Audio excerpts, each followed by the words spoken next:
this huge VTuber by the name of Sinder Situation. Cinder. I'm inbred. Now, we're talking about Cinder today. Now, if you don't... I have never heard of Cinder until this controversy. Her apology was one of the worst I've seen in recent memory. It's just business. Fuck your business! These people were not just business! They were friends who had your back! You f***ing snake! I hope you're happy! I hope you're f***ing happy! Yeah, I know, many of you are still reeling from the Gura graduation. I'm sorry I just reminded you of such a traumatic event, but wipe those tears. But those probably used cum tissues you have on that desk. Because you're not in this alone. Because this year has been terrible for VTubing fans. And I know, I'm a bit late to this one, but I wanted to wait till the dust had somewhat settled. And as we all know, I love to talk about subjects that have long since fossilized, of which I suddenly remember when dropping a fibre-filled viscous extremity into the toilet and make a video on it. Good luck with your appetite if you're eating whilst watching. I have warned you multiple times in the past. But this is probably the newest topic I wanted to talk about recently, and something that indirectly hit me with splash damage when it surfaced, as I had previously made another video about a VTuber that was perceived by many to be the most hated VTuber, and I basically went over why they may be viewed that way, and their history, only for as soon as that video went live, I basically had my ass ran through, and that video was immediately labelled outdated, as I basically prematurely ejaculated because another VTuber was about to have a crusade launched against her due to her own actions. And it was everywhere, it was talked about non-stop. She was even in that video I made. And I didn't even know, I just typed in VTuber to use as background footage before this even happened, and there it was like a little voodoo curse. But all of this was about the VTuber Cinder, who I must clarify does own a part of Gamersups, and I do have an active partnership with them, so I might be more cooked than the remains of people at Pompeii, who knows, we'll see. But this is an event that rocked the VTubing community to its core, affected many VTubers themselves and their careers, and the main person it involves is still radio silent to this day, and for good reason, as the things that occurred would certainly be hard to come back from, especially in the core of public opinion. This situation also involves a lot of document reading, which I saw a meme about on Instagram Reels, which totally didn't remind me about this whole situation. They want to make an apology? Google Docky! But before we get anywhere near the situation, we need to first know who Cinder is and her history. People love watching VTubers.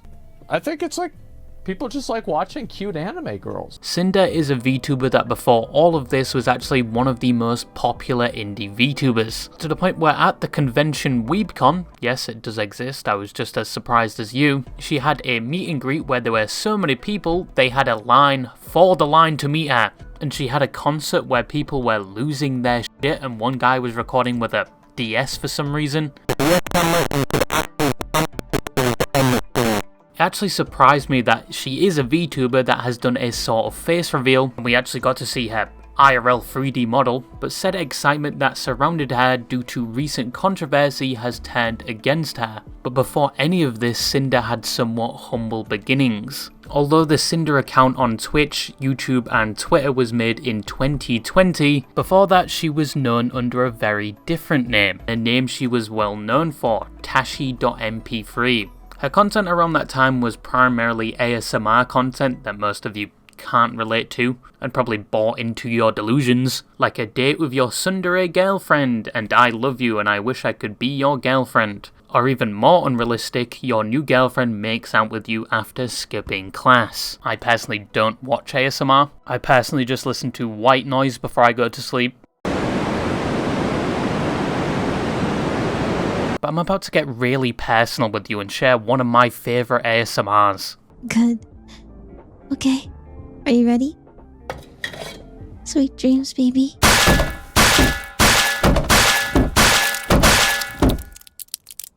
Ah, so soothing. She also apparently had one of those mics that are really expensive and makes it feel like they're entering your ear canal when they're speaking. If you don't know what I'm talking about and you're wearing headphones right now, you're about to get very uncomfortable, and it's basically like this. And for those of you not wearing headphones, you just didn't feel anything at all there. According to Sinder herself, she only actually started uploading this content after finding it, thinking it was cringe but thought she could do that, but wasn't completely sold on the idea until she opened a fortune cookie telling her to go ahead with it. I opened up my fortune cookie.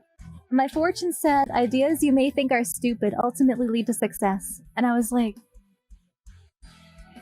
this is a sign. So probably next time you get a fortune cookie, follow it. It's not like she was trying to hide her past of doing ASMR or her past character. She actually still made these type of videos after changing to Sinder, and it was listed under her official channel as her ASMR content, and was even mentioned in one of her recent music videos, Smoke and Mirrors, which was launched a few weeks before her controversy, and came off as just ultimately ironic. But we first saw the mention of Sinder in 2020 when she created all these social media accounts and later started streaming in 2021 and was able to carry her audience from her ASMR content and Twitter to watch her stream pretty regularly. But the Tashy phase of Sinder's career, although it was mainly ASMR, it was not to be underestimated. This gave her a start with her audience and gave her a foot in the door for her next stage in content, which was being a VTuber. But being a VTuber isn't that easy. Unless you want to make your VTuber model and art yourself, you may have to invest a lot of money to make your first VTuber model. And especially as an indie VTuber, you would need an audience to prove that money was worth investing. Unless you just want to gamble it and blind run it, I guess. But in 2021, Sinder had already made moves towards her goal of becoming a VTuber. She had already rebranded under the new name and began posting teasers and artwork of her character. But she did come across some difficulties, especially with getting her VTuber model. But even with this difficulty, she was still growing her audience and still streamed regularly with a placeholder for her VTubing model until her eventual official debut in July of 2022. The avatar that was presented in her first debut, the model was created by a creator called Nanoless, someone that would go on to create a lot of the models of most of the popular VTubers, and someone that would be involved later in the controversy Sinder faced. But the debut went pretty well, and it was probably down to Sinder's efforts building her audience previously, and the massive calcium cannons attached to her avatar. The modelling of those probably took a terabyte each.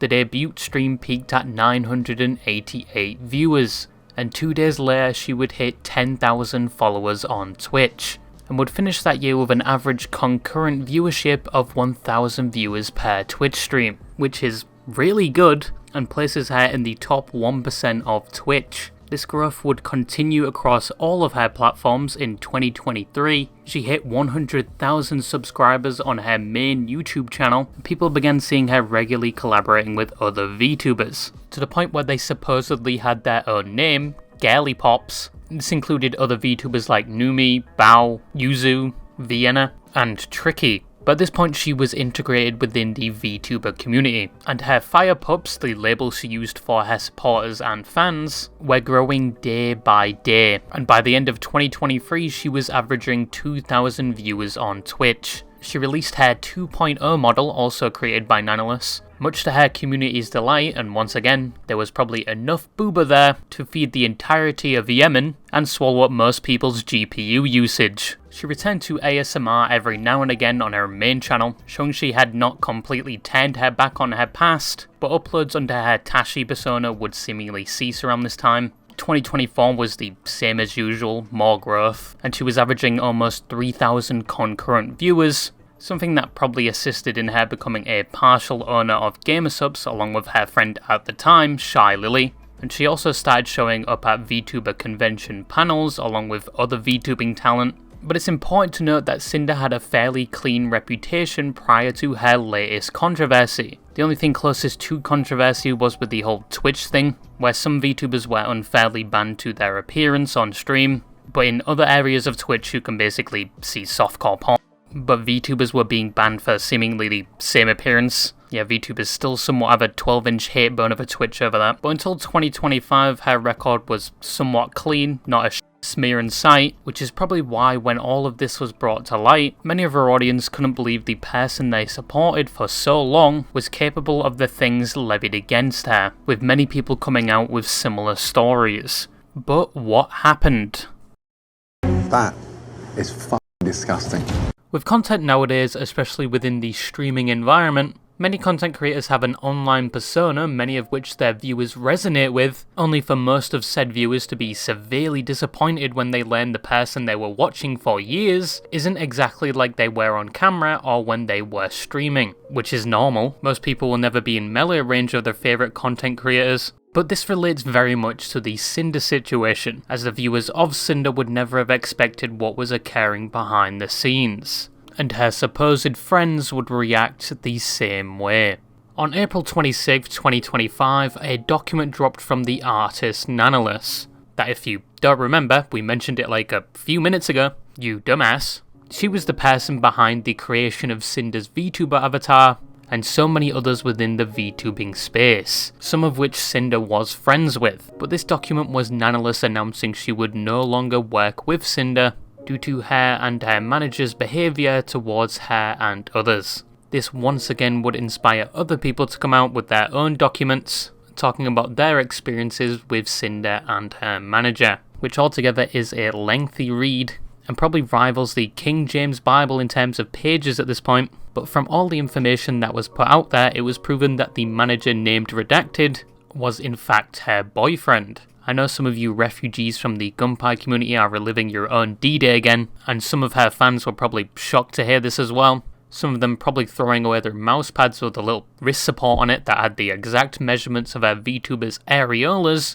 But once again, that one tweet about VTubers having boyfriends was proving correct again. But why is this important? Well, in the Nanolus document and many others, they suggest both her and the manager were working in unison, and they were fully aware of each other's actions, which is important because a lot of the actions spoken about involve really aggressive business tactics, which people would understand in a business environment, and possibly in the streaming environment if those business tactics were not being used against her own supposed friends. Going back to the Nanolus document, it is actually fairly short, around 18 pages, most of those pages including Discord screenshots between Sinder, the manager, and Nanolus, from 2023 to 2025. Having read the document, it talks about multiple things. But the main point of it is that Redacted, the manager, was trying to push the model creator, Nanolus, to only work with Sinder and blacklist other creators such as Bow, Cottontail, and Silvervale. Once again, some of these people were supposed friends of Sinder, and outside of the blacklisting, they also affected VTubing models for Bow and Silvervale that Nanolus was working on. Around this time, Bow had expressed in a group chat with Sinder how upset she was this got cancelled, and Sinder said nothing, and Silver later shared she'd never really spoken to Sinder except for a meet and greet, and cancelling collaborations that Sinder kept inviting her to twice in 2023. And she also brings up a screenshot of her bringing up Nano after trying to cancel their model at the same time. Back to the negotiations, they offer to pay her and give her a lot of work to cover these blacklisted creators if they ask for art, and all she has to do is say no and they will hire her for a new job to replace that money. They also stated when trying to push for an exclusivity deal that the more avatars this artist creates, the less unique they become. They use this line a lot over the span of 2 years, by the way. It's a weird point. They even clarify all of their creations are unique. It's not a volatile stock, bud. They also go as far to slander other creators in these messages, like saying Bow had stolen their editor and supposedly locked them up because her music video did better than Bow's, and that Bow is good at emotionally manipulating people, which Bow proves wrong in her document, and the editor comes out to talk about it as well. They mentioned Shylily, another VTuber that was associated with them, going on to say she's been acting weird, like ghosting her messages, and when Sinder apparently raided her on Twitch, she didn't recognise her by name. Oh my goodness! Hello! Oh! Hello, Raiders! Hello! And they were just trying to get information about Lily from Nanolus. They also referred to another VTuber copying Sinder, who was Spite, with similar designs. They talked about Silvervale again, saying they had also copied them due to them advertising their figurines on the same day. But Nanolus would reach out to Sinder back in 2023 trying to verify one of the things Redacted was saying, where the infamous line, "It's just business," comes from, which many thought, you know, these are your friends, it's not just business. But in my personal opinion, I think she was just trying to reassure Nano she is free to do whatever she wants. And then again 2 years later, they would talk again about not taking the exclusivity deal, and Sinder vents her frustration about being compared to Silvervale a lot. So what this basically boils down to is Redacted, and by association Sinder, they wanted this artist to just be doing work for them, and tried pressuring the artist into said deal, in an attempt to somewhat control their output, and to not work for people Sinder was supposedly friends with, and in some cases to drop work being done for others, and also slandered and talked poorly about other VTubers, which potentially impacts their own business and careers, and is essentially backstabbing your friends for your own gain. This affected a lot of people across the VTuber community, but mainly people that were associated with Sinder. Each person made their own document sharing their experiences with Sinder and showing proof that some of her claims were false, and some coming forward saying they were the people talked about in some of these screenshots. One document released showing that when Sinder was Tashy.mp3, she had intimately messaged another person and cheated on Redacted, which the document made the person writing it and Sinder just look bad, but admittedly they eventually did cut it off. But it was clear from this point Sinder was not to be trusted. She was highly competitive and business oriented, even with friends. She would eventually release her own document apologising, which also didn't do too well. It was quite literally spawn camped out the gate, and the VTuber Shylily, who is involved in this, and doesn't get that involved with VTuber drama and is seen to be this wholesome VTuber. But in this situation, she popped her ult and made Sinder bite the keb basically, along with many other VTubers. But in Sinder's apology, she admits Red was her partner, and that she previously did cheat on him, but they fixed that in their relationship, and then says he was very business orientated, and that she didn't know a lot of the things he was doing, including the messages with Nano, and that Redacted was no longer her manager. A lot of people just saw this as her throwing her boyfriend under the bus, and claiming complete naivety about all the things that were happening, which people didn't believe. She apologises to Nano for putting her through this, but says that she never meant to pressure her, but she can see why she saw it that way. Not the best apology when people are saying you tried to manipulate somebody. She apologised to Bao, saying she should have never treated her friends like competition, and that she should have known Red was talking bad about her. She apologises to Cotton and Lily for dragging them into this, and that once again she did not know that Redacted was trying to exclude them, and that she had just learned about this herself, which people also didn't believe. She apologises to Silvervale, who everyone supposedly compared her to, and that she was being eaten alive by harassment relating to this, but she was wrong for letting this get to her. She apologises to Spite, Peaches, and apologised to her own audience, the Pyropups, and the VTubing community in general, which basically nobody accepted, and to this day she has not been forgiven. Her reputation is basically liquid diarrhea at this point. She built her career up for multiple years just for this to completely destroy it in seemingly a week. But to be fair, even a month after this happened, things have died down. I wouldn't say people have moved on from it due to the fact it affected so many people, but it isn't as talked about as much as it was initially. Some people have written this situation off as just high school level drama, which I do disagree with due to the fact this has affected people's careers and own business, but that's just me, I guess. I'm tired, boss. Now, even with all the allegations in the air regarding Sinder and a good percentage of her own audience showing outrage and expressing their disappointment to the point where they have begun discarding and throwing away merchandise, however, some have tried to fight back in Sinder's absence, some going after other creators like Shylily, bringing up her past and saying she is just as worse as Sinder, and some are patiently waiting for Sinder to return. But I was curious why Sinder fans are still holding on, you know, are they just crazy? There are so many documents recording what Sinder had done, why are they still defending her? And I found one of her fans that are still defending her and waiting for her to come back. And to be honest, I went in thinking they were crazy, even though in the title it literally says they are biased. but I gave it a shot, and it wasn't that bad.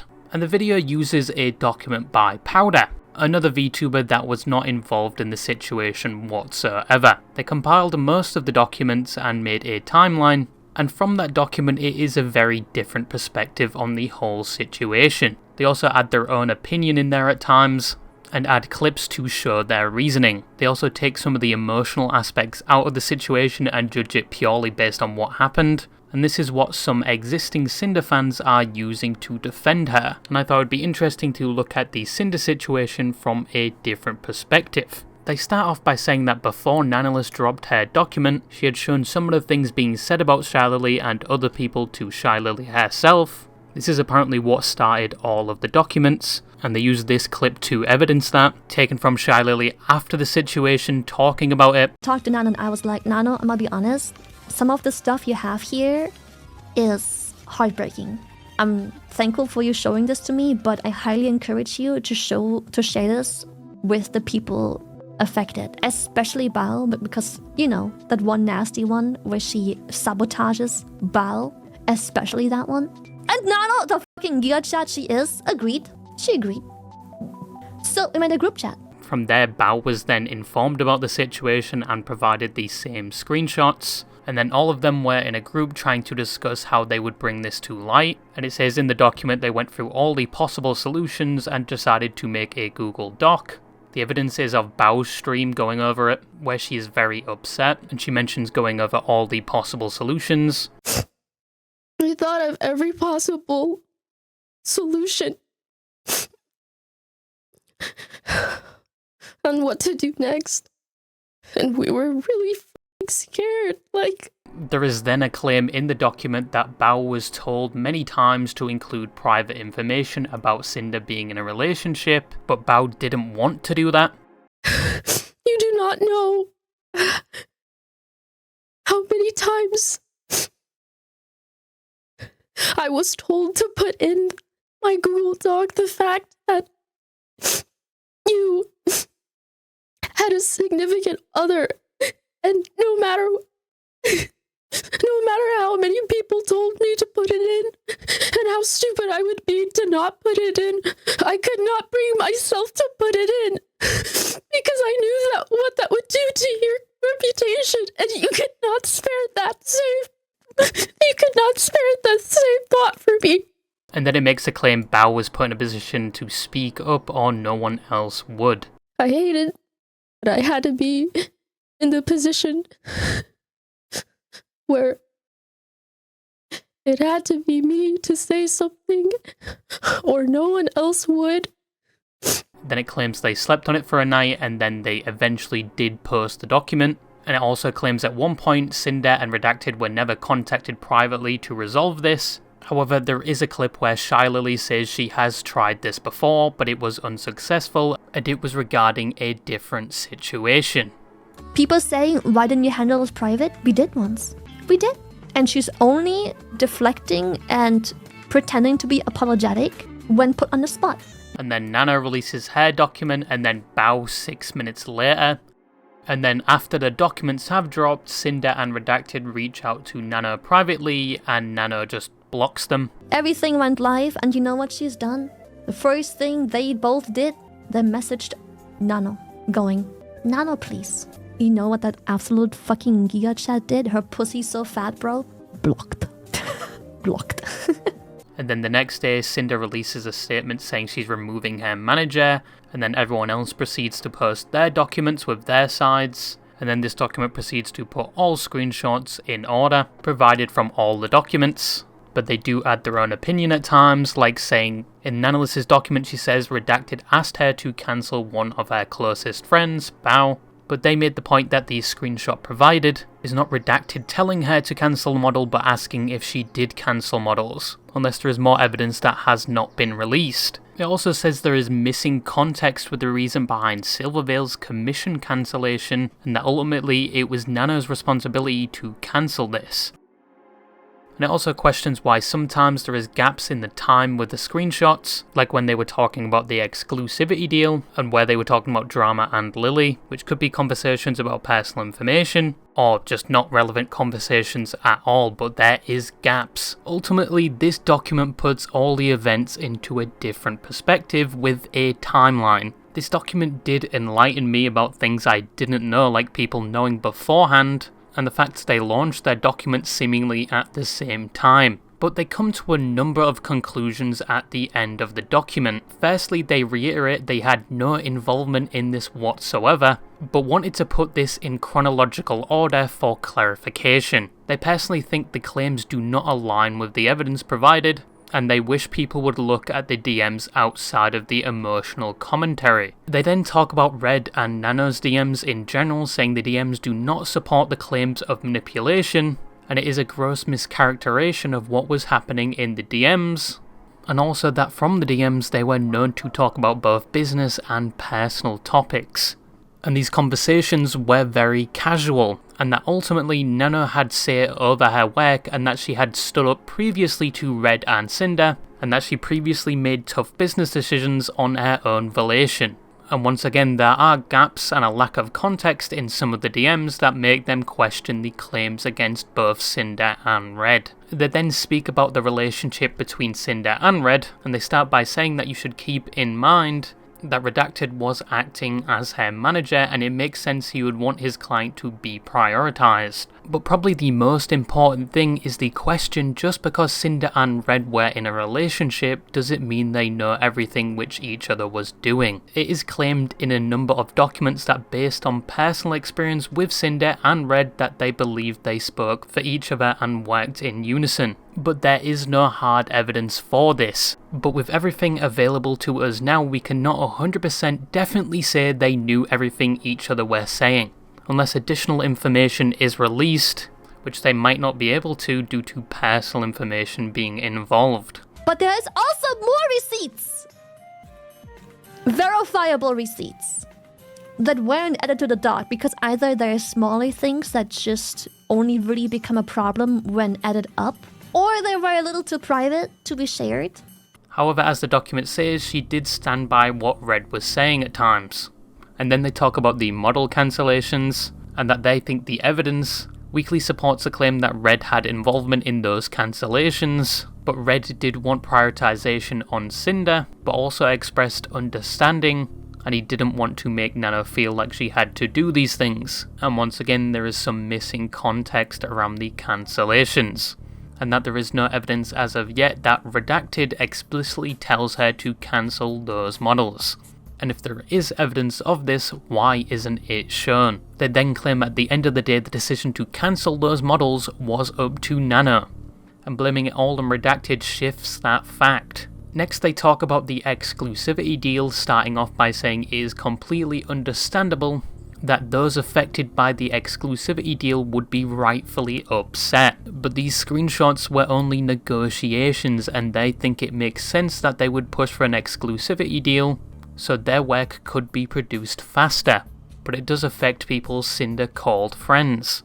But they don't think it's sabotage, as Nano charges a lot for her commissions, and these creators pay high prices for them so they can easily find other people to do these commissions. However, if this deal includes cancelling models mid-commission, it is indeed not fair, and they wish they were shown evidence on the final terms Nano stepped back on. But just to interject my own opinion, a lot of creators choose Nanolist because they know she produces high quality work, and some have worked with her previously for a while, but it puts those creators at a disadvantage as they have to find someone else to trust and trust in their work that it will come out the way they expect. Whereas with Nanolist, they already trust her and they can put their full faith in her. They then speak about the leaked DMs, saying that Nano had leaked DMs of a client to another client, labeling it as careless and inexcusable. Also, seemingly from a business perspective, it should cause concern for people that work with them in the future, and that she chose to end a business relationship by leaking private DMs and shaming them from a Google Doc, and that when this happens they attempted to reach out to her and she blocked them, and then finishes off by saying she may casually mention these facts to other people she's working with, but leaking DMs is too far. Once again, they are talking from a business perspective here. I think they make a good point here, but it is unknown to me how Nanolist conducts her business. They are somewhat on a personal level with the creators they work with, and it does appear most of them are friends. And we don't know if these people have contracts tied to their work, but in terms of client confidentiality, it does look pretty bad. Then we move on to the section where they claim Shylily is the orchestrator of this whole situation. I do see what they did there. Orchestrator. She's a whale. Yeah, good pun, bud. They say it was never claimed how involved Shylily was until Bao streamed after the situation and mentioned Shylily was the first person the DMs were leaked to. They also go on to say that Shylily claimed that she was slandered, but some of the things Red said was true. The dodging collab statement by Red, they claim was true by providing a clip where Shylily admits she did dodge one collab due to the dentist or something, and another she dodged because at that point she already knew. The day after the dentist, I just simply didn't fucking want to. And the other one, yeah, I dodged. Yeah, I did. Okay, yeah. One of them I did. Because at that one, I already knew. And the other one, yes, I dodged. But you know what's weird?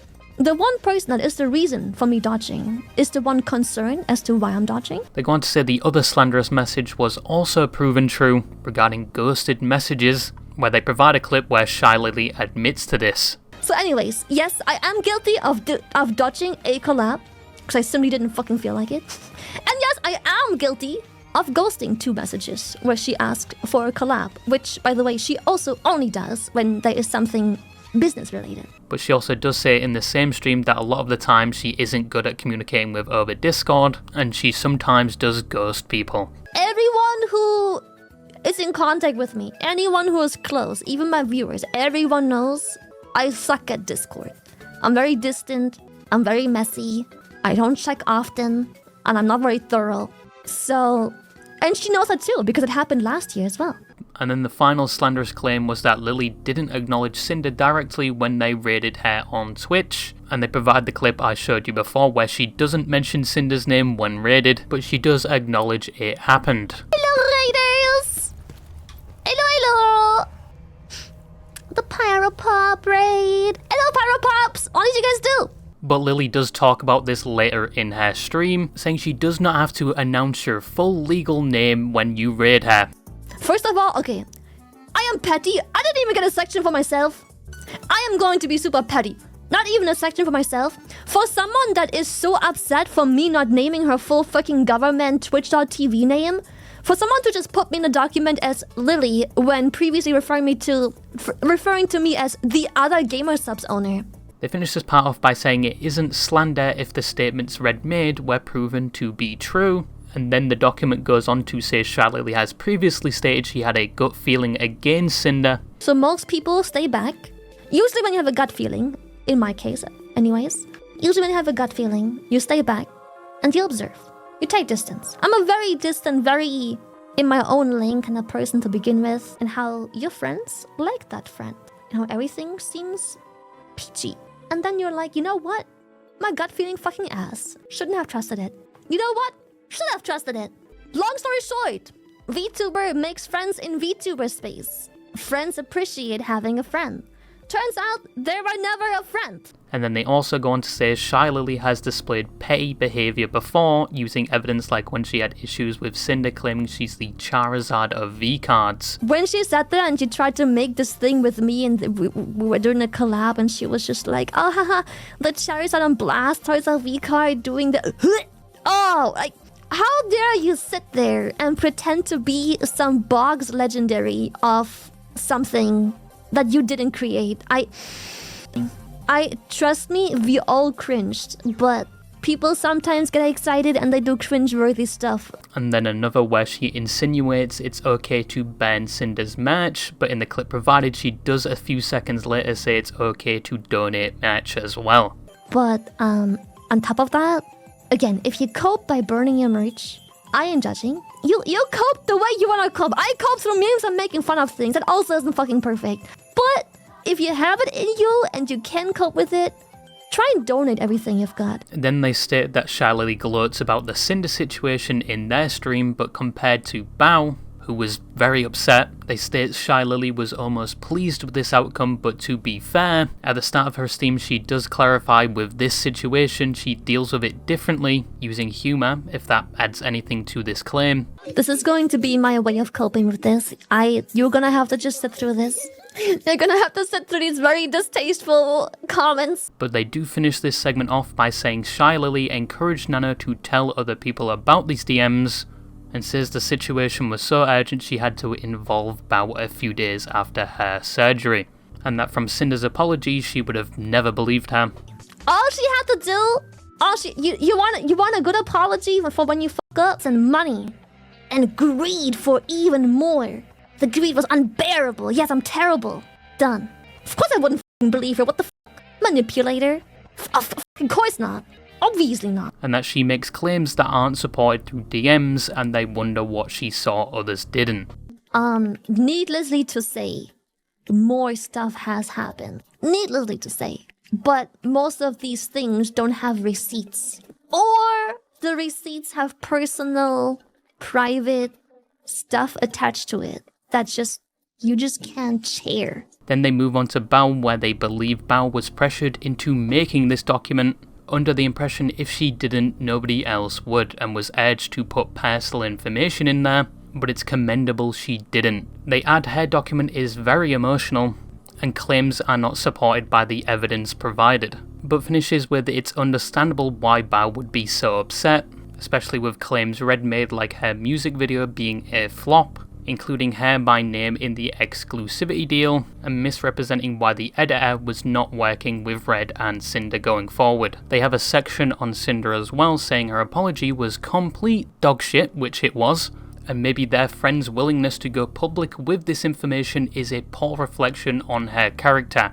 which may be corroborated by all the people coming out with poor experiences with Cinder, like a clip by Silvervale saying she had an artist reach out to them and say similar things have been occurring with them and Cinder. They told me that she had told them that I hated her and I was this malicious person and that I was so mean and I just hated her so much, like usually conveniently right after doing a project or an art piece. And Shylily saying previously that Cinder had thrown her under the bus. For her to claim she has no knowledge when I know for a fact she does, but I have no proof other than hearsay, it reminded me of that one fact, the one receipt we do have though, where she herself personally throws me under the bus, and I made sure to quote her own words, because again, that screenshot isn't public. They also finish by saying they are not up to date with every bad thing Cinder did, and that they think Cinder should keep going and take this as a learning experience. The overall conclusion, yes, we're almost there, no more Google Docies. I personally don't want to look at another doc with Naruto font ever again. It was way too much reading. But they finish off by saying that they think the situation should have never gone public, which is a valid argument. Multiple parties knew about this beforehand, but I think they made this public to try and prevent similar things happening with other artists. Like with the Silvervale clip, she reveals Cinder or her manager was doing the same thing with other artists. And there is the potential claim that they tried to reach out and fix this privately before, with a different situation, but there is no evidence of both. But we still do not know 100% that Cinder and her manager knew everything each other was saying. But yes, she did somewhat acknowledge the exclusivity deal and vent frustrations to Nana about other creators. And the document leaves off with they don't think this was enough to go after someone's career, and it reads as a hit on Cinder by other parties.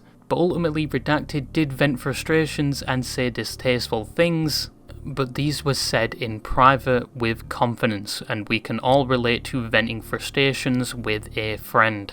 And that is the document. I think it was an alright document. It gives an interesting perspective and a timeline of events, but that is the other side and the contention with the claims made. And thank f*** it is the final document I have to look at. A new hand touches the beacon. In conclusion, in a perfect world, this all would have been solved privately, but there are a number of reasons they potentially didn't go about this, many of which I've mentioned. think a lot of the documents rely on the fact Sinder and Redacted were working in unison to prove a lot of their points against them, but except for knowing about the exclusivity deal, which is backstabbing her friends, and venting her frustrations about other creators to Nana, but in other messages it is not definitively proven she knew everything Red was doing. An additional context is needed at times, but admittedly those around her do corroborate this, after knowing her personally, but say the evidence is hearsay or they can't release sensitive information. Redacted is definitely a terrible manager, I can say that for certain, but Sinder also, once again, does still look terrible for the things she admitted to in her apology, like treating friends like competition, cheating on her partner, being obsessed with Silvervale to a point, and creating an apology document with no further evidence but just saying I'm sorry you feel that way essentially. It was a terrible apology, I don't know how many times I've said that. But can Sinder come back from this? I think it would be very hard to, but I think she can. She will come back to hate and probably harassment, but she still will have some fans waiting for her. Some that think there is more to this situation, and some that have buried their head in the sand and don't even know this situation exists. But I will leave all the documents in the description or a pinned comment and you can come to your own conclusion. I'm personally all Google Docked out, buddy, but let me just install some fear on you real quick. All of your favourite VTubers have partners, fuck you, and yeah, that's all I wanted to say, and bye bye.